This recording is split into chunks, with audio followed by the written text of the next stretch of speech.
বিসমিল্লাহির রহমানির রহিম। আসলে অনেক দুঃখ কষ্ট হতাশার ভিতরেও কিছু কিছু ভালো খবর আমরা পাই।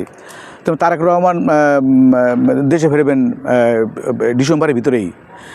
আসলে তারেক রহমানের কিন্তু অনেক গুরু দায়িত্ব উনি নিয়ে কিন্তু দেশে আসছেন। উনি জিয়া রহমানের সন্তান, উনি খালেদা জিয়ার সন্তান, উনি ভারপ্রাপ্ত চেয়ারম্যান বাংলাদেশের মতন বিশাল একটা দলের। এবং জিয়া রহমান একটা কথা প্রায় বলতেন যে I will make politics difficult. আচ্ছা, রাজনীতি কিন্তু উনি রাজনীতিকে জটিল করতে চাইলেন। উনি তার মানে কি? রাজনীতি মানে করে রাজনীতি কোনো সস্তা কোনো কাজ না, ছোটো কোনো কাজ না।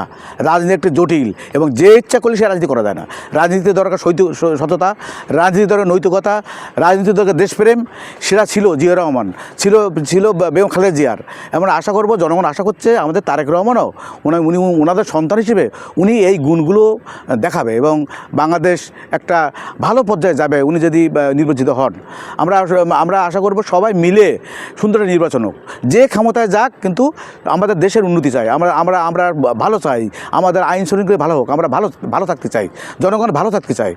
খোদা হাফেজ, ভালো থাকবেন।